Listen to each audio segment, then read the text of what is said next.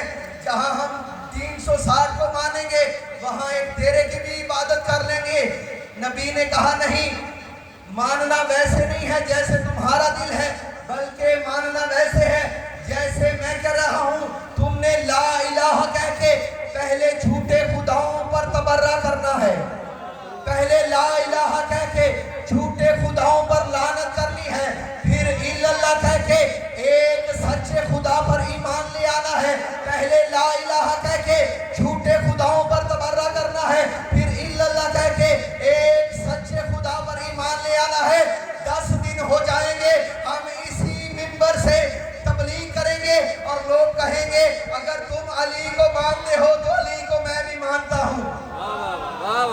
اگر تم علی کو مانتے ہو تو علی کو میں بھی مانتا ہوں. تھوڑی آواز کھولیے گا. اگر تم علی کو مانتے ہو تو علی کو میں بھی مانتا ہوں. اگر تم حسن سے محبت کرتے ہو تو حسین سے میں بھی محبت کرتا ہوں. اگر تمہیں سجاد سے محبت ہے تو مجھے بھی محمد باقر سے محبت ہے. اگر تم جعفر صادق کو مانتے ہو تو میں بھی موسیٰ کاظم پر ایمان رکھتا ہوں. اگر تمہیں علی رضا سے محبت ہے تو مجھے بھی محمد تقی سے محبت ہے. اگر تمہیں علی نقی سے محبت ہے تو مجھے بھی حسن عسکری سے محبت ہے. میں بھی محمد مہدی پر ایمان رکھتا ہوں. قبلہ لوگ کہتے ہیں کہ مانتے ہم بھی ہیں، ماننے کا معیار وہ نہیں ہے کہ جیسے تم مان رہے ہو، بلکہ ماننے کا معیار وہ ہے جس معیار پہ اللہ خود کو منوا رہا تھا. اللہ کا خود کو منوانے کا معیار کیا تھا؟ اللہ کو خود کو منوانے کا معیار یہ تھا پہلے لا الہ الا اللہ کہہ کے جھوٹے خداؤں کو جھوٹا کہو، پھر الا اللہ کہہ کے ایک سچے خدا پر ایمان لے آؤ. 5 تن کو بھی ماننے کا معیار یہ ہے پہلے جھوٹے اماموں پر تبرہ کرو، پھر جھوٹے اماموں پر ایمان لے آؤ.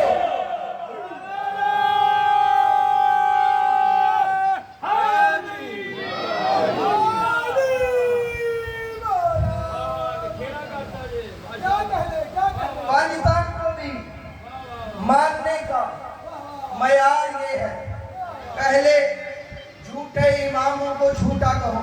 قبلہ فضیلت کا جملہ، میرے خیال میں وقت کم ہے اور میں فضائل پڑھ کے آپ سے اجازت چاہوں گا. کل جو میں نے آیت آپ کے سامنے پڑھی تھی، لا الہ الا اللہ مکہ میں، محمد رسول اللہ مدینہ میں، علی ولی اللہ غدیر خون پہ. اور کل میں نے بتایا تھا کہ ایسا نہ سمجھیے گا کہ 18 ذی الحج کو غدیر خون کے میدان میں علی کو مولا بنایا گیا تھا، بلکہ 18 ذی الحج کو علی کو مولا بنایا نہیں، لوگوں کو مولا دکھایا گیا تھا۔ کل میں نے بیان کیا تھا، اب قبلہ بیٹھے ہیں، آیت کی تصدیق ان سے کیجئے گا۔ یا ایھا الرسول بلغ ما انزل الیک، اے رسول پہنچا وہ پیغام جو میں نے تجھ پہ نازل کیا ہے۔ اور قبلہ یہ وہ رسول ہے کہ جس کا اللہ عبادت میں زیادہ دیر کھڑا رہنا برداشت نہیں کرتا، اور کبھی اپنے اس رسول کو کہتا ہے اے کالی کملی والے، اے کالی زلفوں والے، اے نورانی چہرے والے، اے کملی اوڑھنے والے، اے کملی اوڑھنے والے، مختلف القابات سے اپنے نبی کو پکارتا ہے۔ لیکن اگر آپ اس آیت کو بصارت سے نہیں بلکہ بصیرت سے پڑھیں، یا ایھا الرسول، اے رسول، اگر بصیرت سے پڑھیں تو پتہ چل جائے گا اللہ نے اس آیت پہ رسول کو لقب سے نہیں بلکہ اس کے عہدے سے پکارا ہے۔ یا ایھا الرسول، اے رسول پیغام وہ پہنچا دے جو میں نے تجھ پہ نازل کیا ہے۔ فما بلغت رسالتہ واللہ یعصمک من الناس، اے رسول اگر تم نے یہ پیغام نہ پہنچایا تو میں اللہ سمجھوں گا تو نے ہماری رسالت کا کوئی کام ہی نہیں کیا، تو نے ہماری رسالت کا کوئی پیغام ہی نہیں دیا۔ اب قبلہ یہ رسول کائنات کا آخری حج تھا۔ کل میں نے بیان کیا کہ رسول کائنات نے اس آیت کے بعد مولا کائنات کا ہاتھ کھڑا کر کے لوگوں کو دکھا دیا کہ من کنت مولا ہو فہذا علی مولا۔ اب رسول کائنات کہاں سے آ رہے تھے؟ حج کر کے آ رہے تھے، اسلام کا ایک اہم فریضہ ادا کر کے آ رہے تھے۔ آؤ اللہ سے پوچھتے ہیں، میرے اللہ اگر تو نے علی کی ولایت لوگوں سے منوانی تھی، حج میں سارے حاجیوں کا مجمع تھا، وہاں اپنے نبی پہ آیت نازل کر دیتا اور نبی لوگوں کو بتا دیتا من کنت مولا فہذا علی مولا۔ فرمایا سلمان شاہ فیض پور کے ممبر پہ بیٹھ کے ہذیان نہ بک، میں اللہ کو ہونے سے پہلے جانتا ہوں، میں اللہ ہونے سے پہلے جانتا ہوں۔ اگر میں حج میں آیت نازل کر دیتا لوگ سمجھ لیتے جو حاجی ہے اسی پہ علی کی ولایت واجب ہے۔ اگر میں حج میں طواف خانہ کعبہ کے دوران آیت نازل کر دیتا تو لوگ سمجھ لیتے یہ حاجیوں کے لیے آیت آئی ہے، جیسے احکام دین ہے، بالغ ہونے کے بعد نماز واجب ہو جاتی ہے، صحت مند ہونے کے بعد روزہ واجب ہو جاتا ہے، مال ہونے کے بعد زکوٰۃ واجب ہو جاتی ہے، امیر ہونے کے بعد حج واجب ہو جاتا ہے۔ کہا میں لوگوں کو بتانا چاہتا ہوں بالغ ہونے کے بعد جو واجب ہو اسے شریعت کہتے ہیں، ماں کی گود میں جو واجب ہو اسے ولایت علی کہتے ہیں۔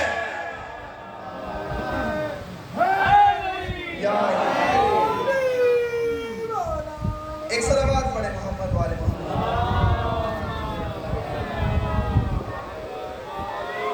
اجازت ہے، اگر آپ اجازت دیں تو 5-7 منٹ کا فضل، 5 منٹ اجازت ہے،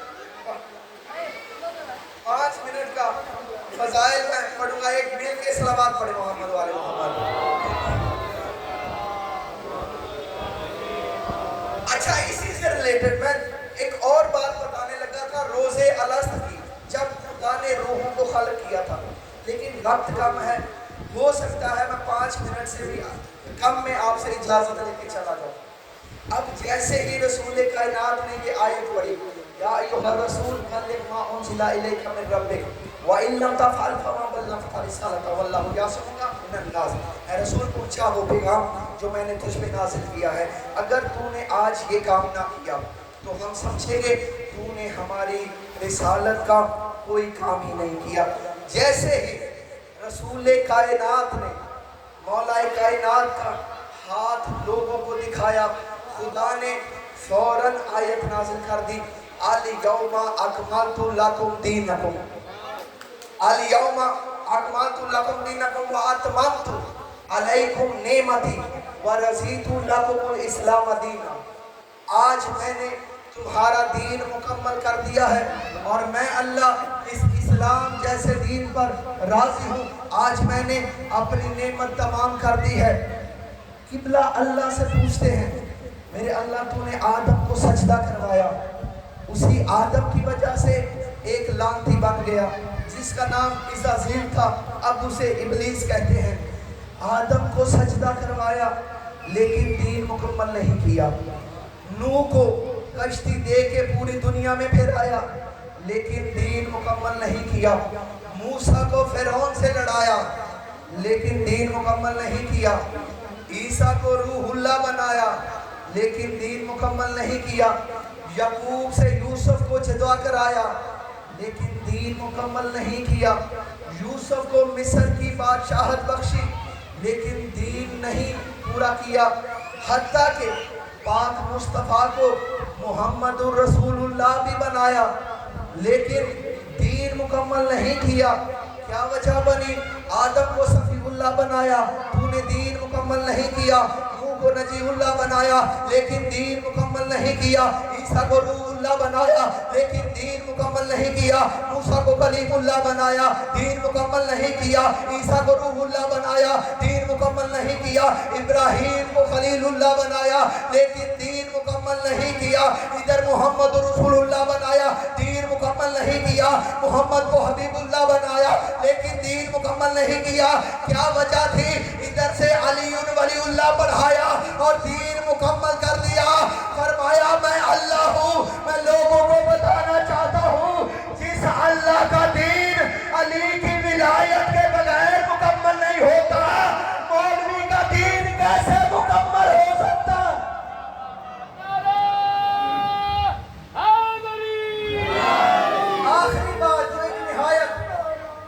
آخری بات جو ایک بہت ضروری بات ہے، یہ جو میں نے آیت پڑھی، بڑے لوگوں کے پیٹ میں درد ہوگی کہ شاید ہم رسول کائنات کے ختم نبوت پر دلیل نہیں رکھتے۔ قبلہ دنیا گواہ ہے، پوری دنیا میں جا کے دیکھ لو، پوری دنیا کے مسلمان ختم نبوت پر احتجاج کر رہے ہیں۔ آخری جملہ کر کے آپ کی زحمت تمام، پوری دنیا کے مسلمان ختم نبوت پر احتجاج کر رہے ہیں۔ ہم علی ولی اللہ والے بڑے اطمینان سے بیٹھے ہیں، ہم نے ختم نبوت پر کوئی احتجاج نہیں کیا۔ میں قبول کرتا ہوں کہ ہم نے کوئی ختم نبوت پر احتجاج نہیں کیا۔ قبلہ اس کی وجہ کیا ہے؟ لوگوں نے رسالت کا دروازہ کھلا چھوڑا ہوا ہے۔ لوگ ختم نبوت کا احتجاج اسی لیے کر رہے ہیں کہ انہوں نے رسالت کا دروازہ کھلا چھوڑا ہوا ہے۔ رسالت کے بعد کسی اور ہستی کو نہیں مانا، اور جس ہستی کو بھی مانا ہے اس کا نام وہ کلمے میں نہیں لے سکتے۔